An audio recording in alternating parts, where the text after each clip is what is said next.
welcome to another brand new episode of Undisputed Anime. This is the podcast where we like to give you some top recommendations, and sometimes we like to do reviews and breakdowns. I am one of your hosts, Zane Taicho, and as always, I'm joined by my fantastic co-host, Mr. Susu Day. How are you, good sir?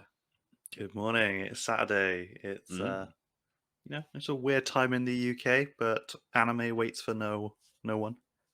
Yes, in this time of mourning, as the UK sadly says goodbye to Her Majesty, we must go on and jump into the fall, which has a stacked lineup of anime to be shown and watch and everything else. So It's gonna be we're eating well. We're eating well this next few months. it's going to be unreal. Now, before we get on with the rest of the news, I'd like to say a big thank you to this episode's sponsor, Surfshark VPN, which you can get 83% off and 3 months free if you go to surfshark.deals/undisputedanime and enter in the promo code undisputedanime, all one word.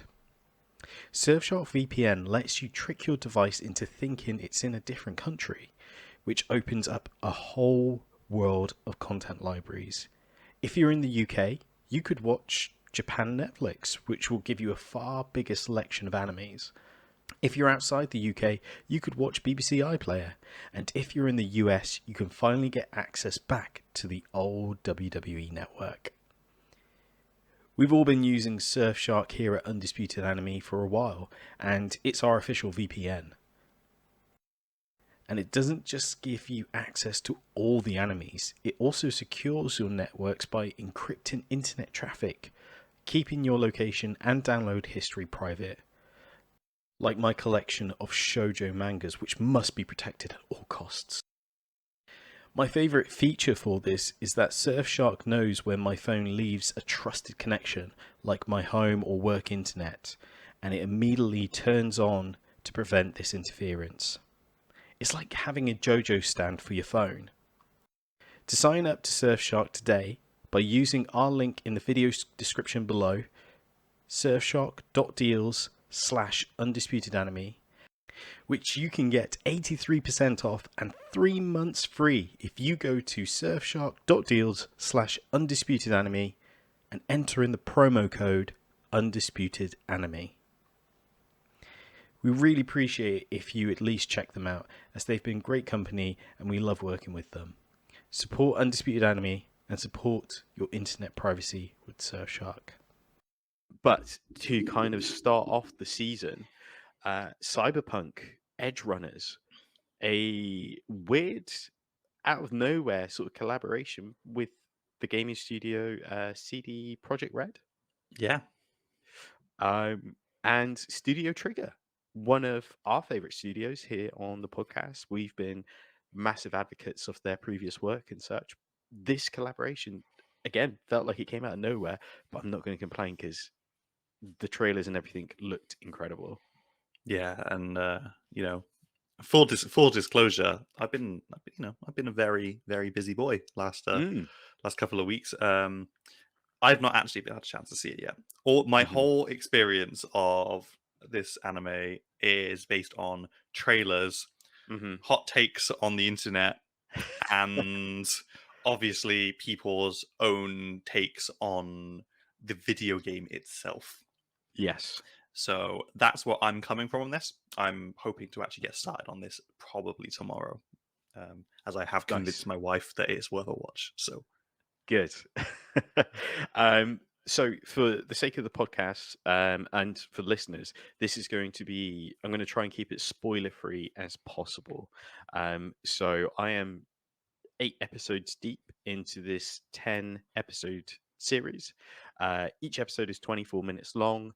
And I guess, well, really, this is probably the last thing to come out. It's technically classed as a summer anime, so this is probably the last thing to come out in the summer before we hit October with the all cherry of on the cake. just to give you a slight idea of how well this is currently doing, I'm just going to switch to this presentation view. Um, so currently on AnyList, this is averaging a score of 84%. And for those that like to use my anime list, I'm just going to scroll on up and check. But I believe this is on an 8.69 rating, which is great. I mean, that's a great sort of place to sit in. Yeah, got a similar review on IMDb as well, with an Yeah, 8.7 out of 10. nice. So yeah, it's looking like it's hit the spots. Absolutely, absolutely. Of course, if you haven't, seen from the trailers, this is a UK 18 or a R plus rating due to the violence and mild nudity in the series. But I think it adds to it.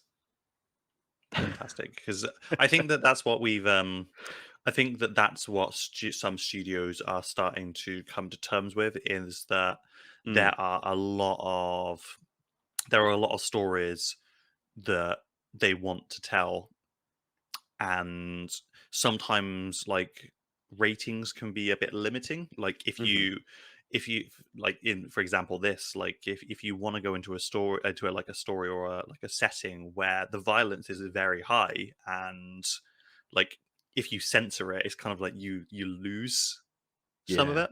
It's kind of like as I've said on the show before, I'm a huge fan of Critical Role, and hmm they obviously had huge success recently in previous months with their animated TV show, The Legend of Vox Machina. And when they went into it, they were very specific that this isn't for children. This is Yeah. not like, because they went in there with the idea that it needed to be reach a wider audience like that, there would have hmm been so much that they wouldn't have been able to do, and it wouldn't have translated as well. And I I think that's see. probably gonna be the same for Edgerunners. Yeah. Yeah, it's because the game is that, right? I haven't played the game, but I assume it has that same level of violence and you know a GTA and such. So yeah, it's I couldn't imagine it being a kid friendly game. Yeah, I mean, I'm gonna like, I'm well. Let's. I mean, I'm gonna come out the gate and say hmm that I also haven't played the game. hmm Let me ask you this question, Zane: Yes. is this as a result of all of the negative press it got when it came out? Because that's where I stand on it. The game came out in a pretty abysmal state, and this hmm is a game that people had been waiting for years Yeah. to come out, and it's from the studio that gave us like the Witcher hmm games, which are critically acclaimed by gamers. Yeah. um so I think that when the game came out in the state it was in, it really didn't go down well, because it really didn't show off the pedigree of the studio behind it, and it was just Absolutely. problem after problem after problem, and hmm like under delivery of promises. um Probably will pick it up at some point, but Yeah. I probably won't pick it up until after it's probably like they've stopped updating it. I'm gonna wait until it's literally as perfect as they're ever gonna make it. Nice. Yeah, that's a good call. Um, to answer your original question, I think this was on the cards before the game got released. And the main reason I think that is because round about the time of the game release, it was announced that there would be an anime series. Um, and they already had, posters and character work art. So I think it was already kind of the deal had already been done there. And Okay. as you previously mentioned, CD Projekt Red seems to have this partnership with Netflix with The Witcher and all the spin-offs when it comes to The Witcher. So maybe this was again some sort of deal to kind of circle things Already in around. place, yeah, hmm maybe. Yeah, yeah. And there's Witcher. Before I forget, there's a Witcher animated movie, isn't there, by Studio Yes. Mara? Mira, the Korean one that does the Avatar Korra. Fact check me, please. Yeah, I'm gonna just MIR, I think it's spelled. Nightmare of the Wolf, isn't it? Yeah. It is Studio Mir or Mer. Mir. Yeah. Yes. So Nightmare of the Wolf. Giving you a plug there. Good little movie. I watched it, enjoyed it. Great animation, as to be expected from them. So yeah. But back on to Cyberpunk. Where do you want to start? Do you want to talk about? We've talked about the rating. Should we talk about the visuals, characters, or music? Okay, well let's do visuals, because as someone who hasn't seen it, I've seen the trailers, I've seen the art, I've seen the promotional material, I've seen the whole vibe that this is looking to deliver on. And honestly, as someone who hasn't watched it, hasn't played the game, I love Cyberpunk as a genre. Yeah. And, I think it looked great. Like, it's really, when I think Cyberpunk, everything I'm seeing is like, yeah, that's it. That's what I'm seeing. This is, what's the name of the city in Cyberpunk? I can't remember. Night City. Night City. This is the Night City that CD Projekt Red set out to create. Yeah. This is what we saw in all those earlier trailers. Yeah.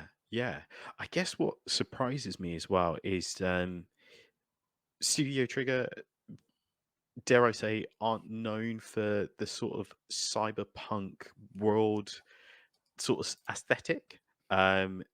Just thinking off the top of my head, like IG Project, IG Productions, and maybe even Studio Mappa with some of the stuff they've done in the past. I can imagine them doing this.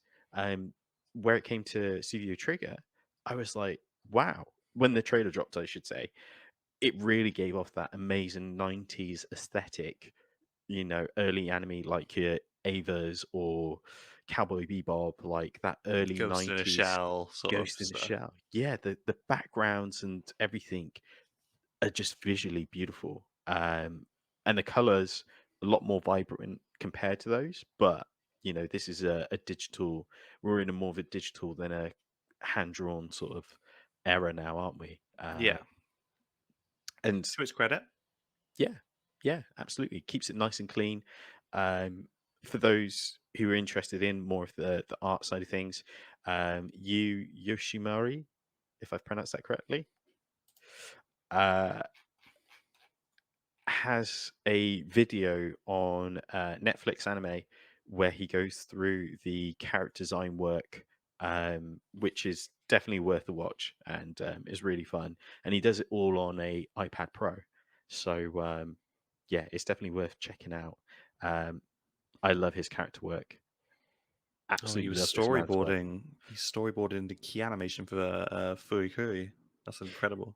Yeah, That just goes to show. Like, I'm looking at your screen now. I'm just this is impressive stuff that he's been involved with.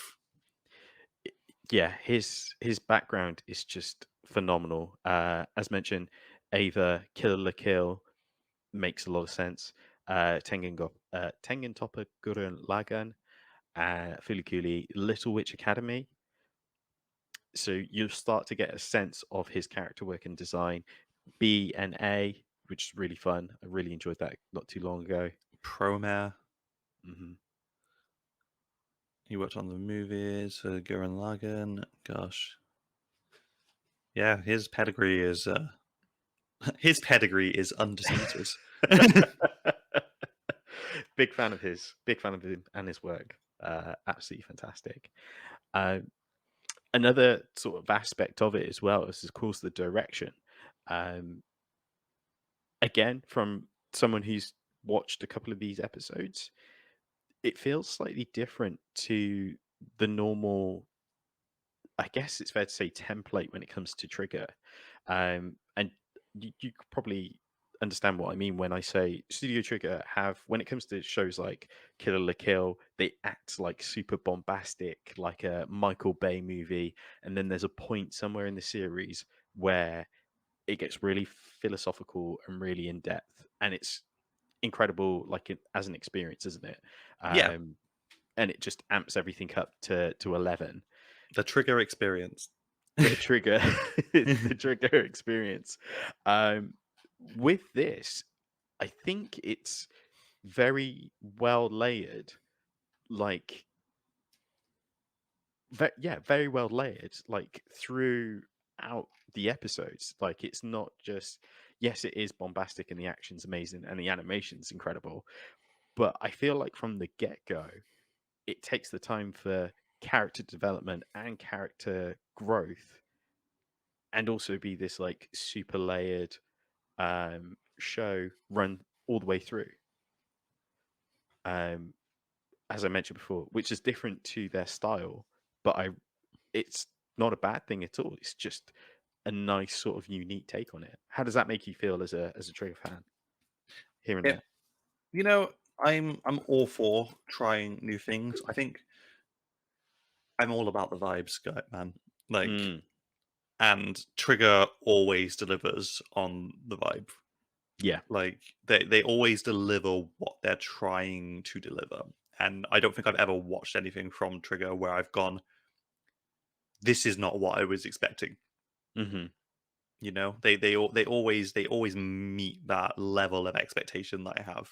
yeah. Obviously, you know, people will say what they want about the twins animation for like Star Wars Star Wars Visions, Visions, yeah, but it was like when I saw the original trailer for Visions and I saw the twin stuff, I was like, that is Trigger. Like that yeah. is Trigger at its finest. It didn't need to make an abundance of sense because I went in there going, this is Trigger. Like I've seen Trigger make an anime where the robot just gets bigger and bigger and bigger and bigger. And just when we thought that the robot got its biggest, they released a movie where it got even bigger. So it's Galactically big, yeah. yeah, so it's kind of like this, you know, it's Trigger. Like, Yeah, there are no so rules. I'm not like really like to hear that they go slightly away from that with this. I think Hmm. I think that that's all right for them. Like I think that while it's good for studios to have their kind of brands, but like to Hmm. them to have their formula, I think it's good for them to kind of move away from that on occasions because otherwise things stagnate. People get bored of what you're delivering. It Yeah, starts becoming, oh yeah, this is definitely a trigger piece too. Oh, just another trigger piece, you know? yeah, yeah. It's that's a great point when it comes to Star Wars Visions as well, because for some people that may have been their first introduction to Trigger. So they're watching it, and it goes to like an insane battle on top of a galactic destroyer where there's like 6 robotic arms with 6 lightsabers. You mean you know. General Grievous' sister? And some people love that because it wasn't what they were expecting, because it, like you said, it just breaks every rule. Um, I have to give credit where credit is due when it comes to direction. Hiroyuki Amashi, again, someone synonymous with Studio Trigger. Uh, Absolutely fantastic direction, not only on Cyberpunk, as we mentioned, the Twins episode in Star Wars Visions. Uh, Again, some really popular Trigger properties that we've talked about on this podcast before, including BNA, um, Darling in the Franxx, Little Witch Academia, Kill Kill the la Kill, Kill. Inferno Cop, which is something that's been on my watch list for a very long time. Yeah. Um, God, they got yeah, Hero Man. Like they got even got some Lupin stuff. Star Driver. Well, we are we are Undisputed Anime. Have a special place in our hearts for Star Driver. but this is the crazy thing. This Cyberpunk reminds me a lot of Star Driver. Um, it- I would say if anyone wanted to know what Cyberpunk was, I would say it's a weird, crash of Star Driver and Treasure Planet, the Disney Treasure Planet. That is literally all I can think of when I watched the first Start episode. you're saying things to me that are getting me way excited. So, like, as we are Undisputed Anime have a special place in our heart. for Treasure Planet. Obviously, it's cyberpunky as well, isn't it? Yeah. Treasure Planet. Steampunk, cyberpunk is all just there. It's all great. Just Fantastic. underrated Disney movies, man. Underrated Disney movie. 100%. It needs more love? That Did not get the justice it deserves. It deserves a ride at one of the parks. It deserves a sequel. It deserves a live action remake. It deserves a world in Kingdom Hearts. Merchandise, like the full works. It needs it all. Come on, Nomura, give us Treasure Planet world, you coward. No more. I don't want another game where we get another Pirates of the Caribbean world. Give me Space Pirate World. I want Ben, the navigation robot. Yeah. It's gonna be great. Can you imagine what the boss would be? You'd be fighting the planet itself. Or would it be Nathaniel Flint, who stole all the treasure? Oh, as a heartlet. Oh, okay. Okay. This is an anime podcast, not talking what we want about video Kingdom game. Hearts. Yeah, we've kind of, like, demand. really sidetracked Disney and Disney adjacent. So It's the Cyberpunk Edgerunners. Yeah. So Cyberpunk. Back in the mindset, back in the frame. Yeah.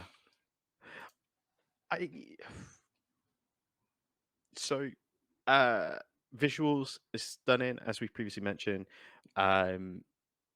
Music, I'm going to touch on a little bit, just because the music, of course, is fantastic. It's not as punky or techno as you may think going into it, and especially the opening sequence as well. What was really interesting about the opening is it is performed and, I guess, written and, again, performed by British pop band Franz Ferdinand. Franz Ferdinand does it. Yeah. For real? Yeah, and it works really well. Like, it's this kind of pop punky, well, not pop, but it's this very sort of indie punk kind of track, and it plays out so well. I honestly, if I knew that today I was gonna wake up and I was gonna, go about my morning, get ready, come on a podcast to talk about Cyberpunk Edgerunners, and then for you to turn around and say to my face that Franz Ferdinand does the opening credits music for Edgerunner, Yeah. I would have just called you up and told you, like, don't lie to me today. Slap me like Will Smith style. Like, why? Like, honest, like, couldn't have ever seen it coming. That was, I come onto this show with an expectation of some of the things that might be said. Couldn't have in my wildest dreams imagined that those words would come out your mouth today. I know, yeah. And here's another kind of crazy part of it. Something that we didn't get to mention on the Star Ocean episode we recently did. If you haven't seen that episode or listened to it, it's definitely worth checking out. The end credit sequence of Star Ocean, again. Do you mean Stone Ocean? What, I said Star Ocean, didn't I? I was like, when did we do an episode about Star Ocean? Undisputed Anime, a very beloved game title. It's a Tokyo game show, isn't it? And I watched the trailer yesterday, so yeah, probably kind of fresh. Wake up, Stone Ocean. Stone Ocean. So the end credits of Stone Ocean, there's a song performed by UK singer Duffy.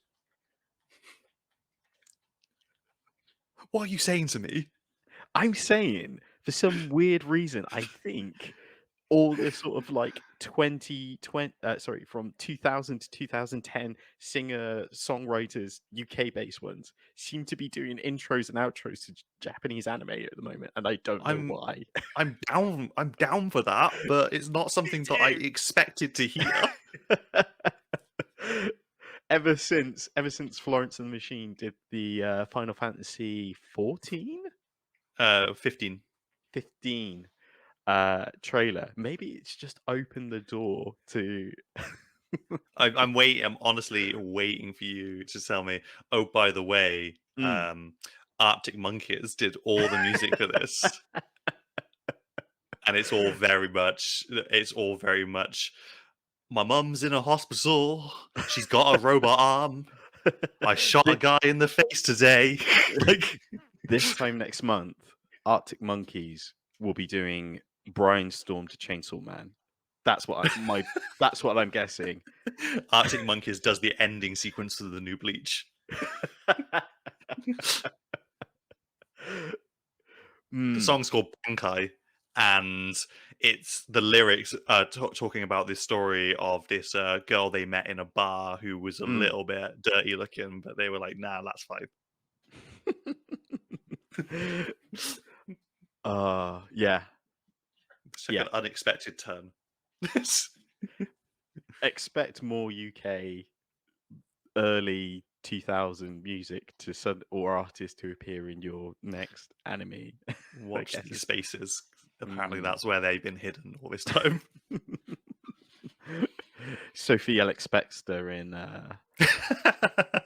what's coming out next month? Mob Psycho 100. There you go. Fantastic. Cool. So music. Fantastic. Great. Fits awesome in the scene. Really sets up the anime. Like really sets up the story. Like it's got its highs, it's got its lows, it's got its intense bits, I guess. Yeah, it does really well when it comes to the sort of big action sequences and such as well. So that's always fun. It's I guess it's kind of weird because the music just melds in so seamlessly. Like it doesn't take you out of it. It doesn't kind of like stick out. Do you know what I mean? Like, for example, Bleach, and then Ichigo's song 1 starts playing, and then it just kind of like you hear the song and synonymous with Bleach at the same time, but it beautifully goes hand in hand here. So I couldn't say there's any sort of out of body experience, but it is good. Good to know. As one who often seeks out music from anime and anime movies, it's nice to know that the music is possibly some good listening. Yeah. Even if it's just in the background. This might be a minor spoiler. Go on, you can go for it. But we at Undisputed Anime would recommend that if you don't want to hear spoilers, you block your ears for at least until I make a noise to tell you to unblock your ears. Okay, or a hand gesture, because this is also a video podcast. Yes, so yes, we're going to start now. Block your ears. There's a time skip in this. I had gathered that might be the case because I watched a trailer earlier on, and I was seeing a lot of younger main character going to school and playing video games with his friends and shit like that. But then I've obviously seen the rest of the trailers, which are very much him shooting people in the face till they dead.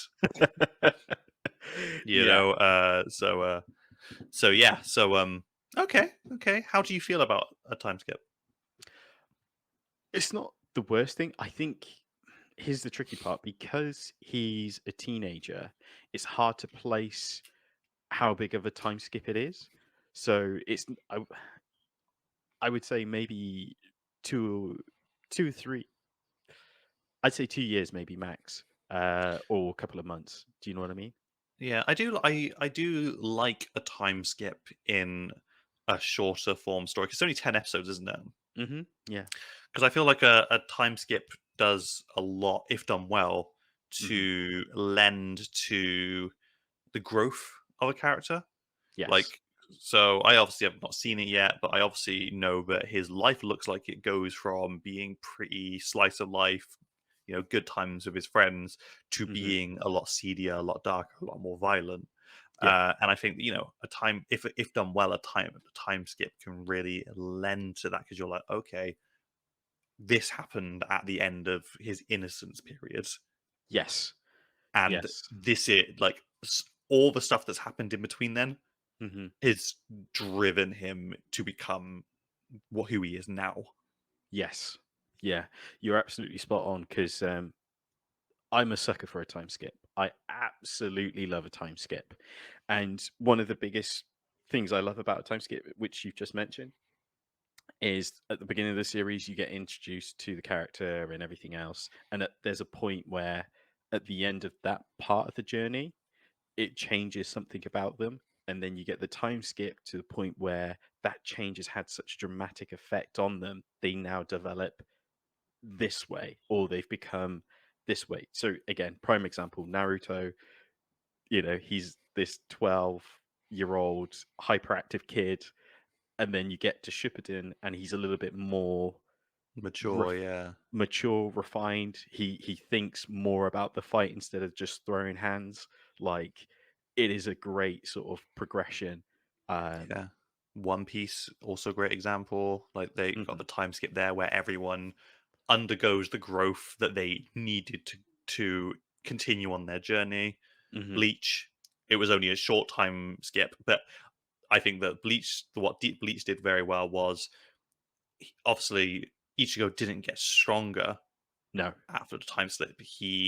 It was basically his time skip was how he's been living his life as a regular human again, coping. Yeah, it's and like a yeah, and cope. how he's been coping with not being able to protect his friends in the way that he wants to protect them anymore. So like Mhm. time skips are great. I we are Undisputed Anime.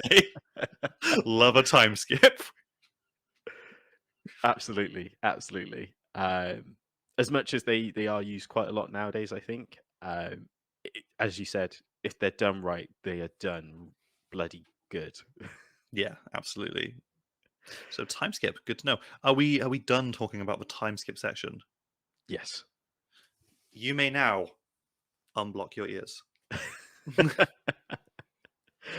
um, yeah, I trying to think of what else there is really I could talk about without going into too much detail. Another thing with the visuals that they do quite well is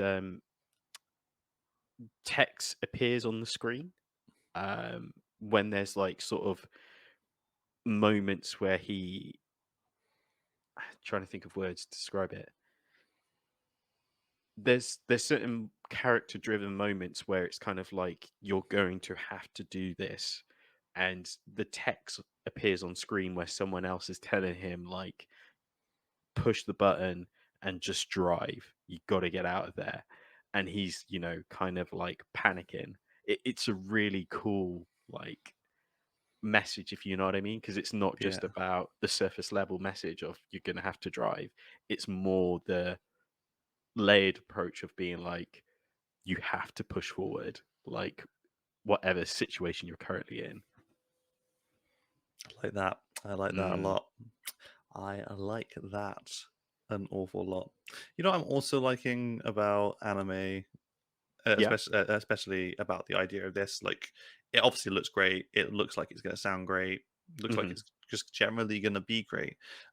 While I'm not the hugest fan of big companies like Netflix and Disney and all these other streaming services getting their fingers into anime, Hmm. it's nice not having to go to massive lengths to seek out where I can like consume that Yeah. content. Yeah. Obviously we've got VPNs and stuff like that these days, Hmm. which makes it a lot easier. But it's like it is like almost everyone I know has Netflix, and it's nice knowing that I can just go and sit down on my sofa. I press my TV controller has a Netflix button. I can just go downstairs, press Netflix, and I don't have to seek this out or anything. Yeah. It's kind of like just there.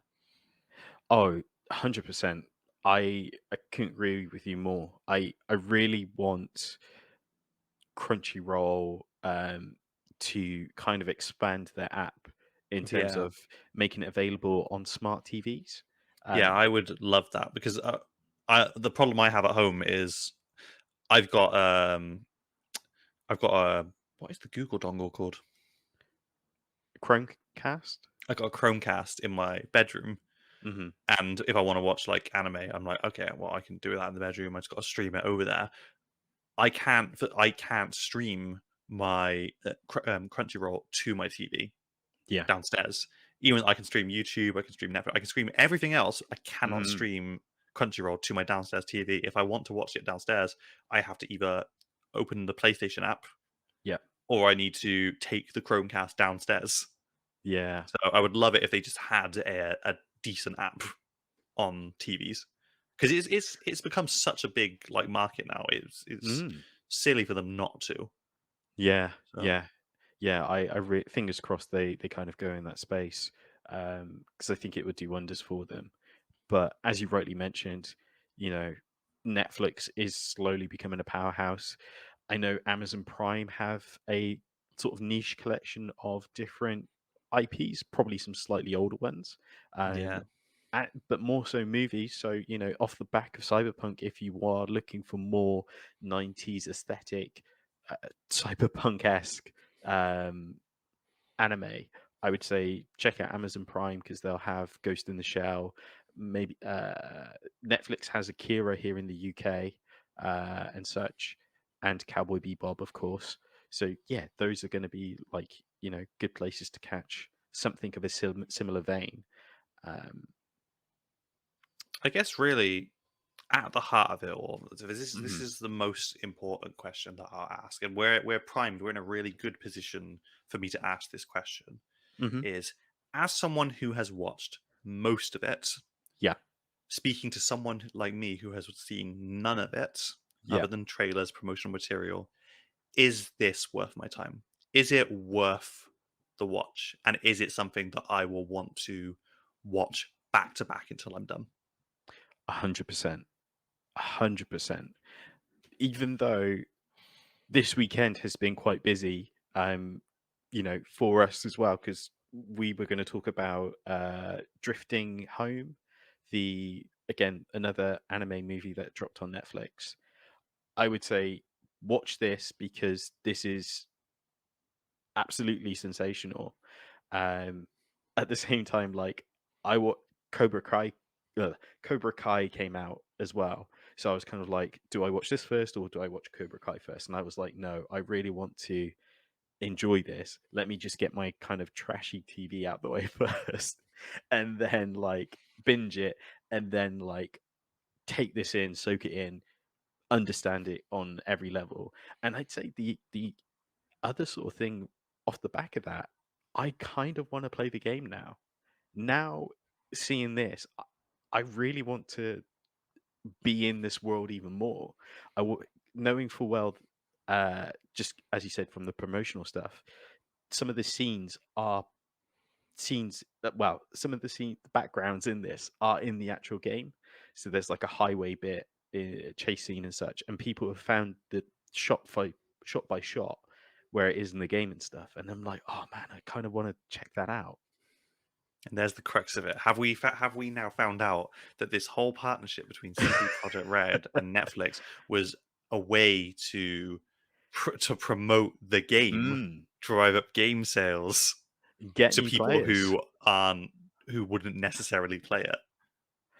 So, It's a great ploy. I mean, it's an expensive one, but I think it's going to work because I'm sit here thinking about getting it, and I've been getting ads come up. I think I may have shared it with you, saying that it's 50% off the game, but I don't know they what were they platform. were they were ready for this. They were Yeah, like, we gotta yeah, have those promotional materials ready to go when this drops on Netflix. and People are gonna be hungry for it. there's skins and costumes that are in the anime that are in the game as well. So if I did want to jump on, then yeah, it's kind of like all there ready waiting for me, and I'm like, Do ooh. I have the time to juggle another game? Is that what's in your head right now? It's like, can I realistically buy it and actually play it? Play it for like 5 hours, then never come back to it again. You're a variety YouTuber at that point. I am. I already am. Well, sometimes life be like that. Things get busy as you get older, kids. Yeah. Really busy. Annoyingly busy. Yeah. Who knew you had to work hard to survive and live? You work hard, you get paid a good amount, and you just want to pour it into everything you love. But the annoying thing is you have to sacrifice time to get paid well to buy into. It's an endless loop, a disgusting loop. And by the time you paid all your bills and all the other stuff you got to pay Oh. for, it's like you got that little bit of money. It's like, do I spend it on the one thing I want, or do I spend it on the other thing I want? I can't get both. Can't get both. Only But get there's one. always next month to get the other thing.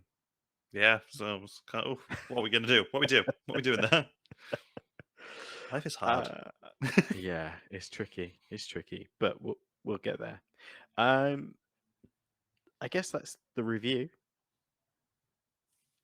Spoiler free. Well, I say spoiler free. There were some spoilers, but we encourage you to block your ears, and hopefully, my signal to remove your hands from your ears works, and you are not still got your ears blocked, because the episode's like, coming to the final stretch, I'd imagine. Yes. So Absolutely. take those earphones off. Not the earphones. Just take your hands off your ears. Unblock them. Fantastic. So, a little bit of housekeeping. We've got, well, first of all, I'll be going to New York Comic Con this October. So, if you're in New York, or if you're going to New York Comic Con and you listen to the podcast, feel free to say hello. I'd love to meet people.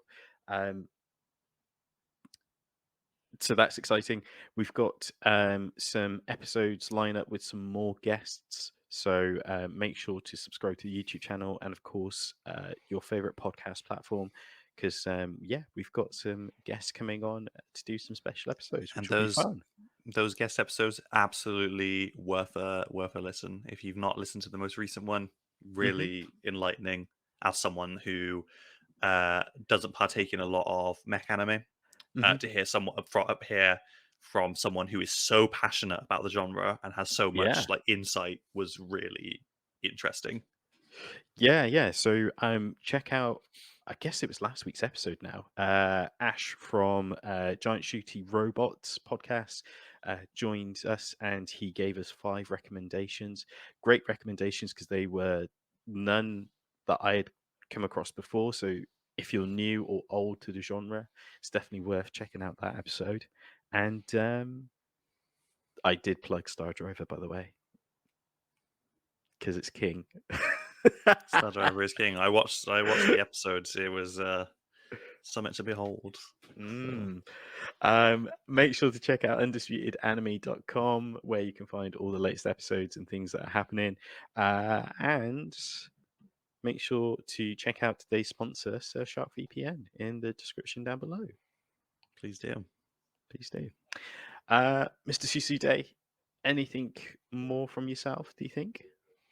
We at Undisputed Anime encourage you, the viewer, the listen, to drink plenty of water, stay hydrated, partake in the things that you enjoy partaking in. Yep. And, stay safe out there, kids. Absolutely. Stay safe. Enjoy your anime, your manga, and we will be back, no doubt, with more reviews, recommendations, and everything else in between. Peace. Bye. Peace out.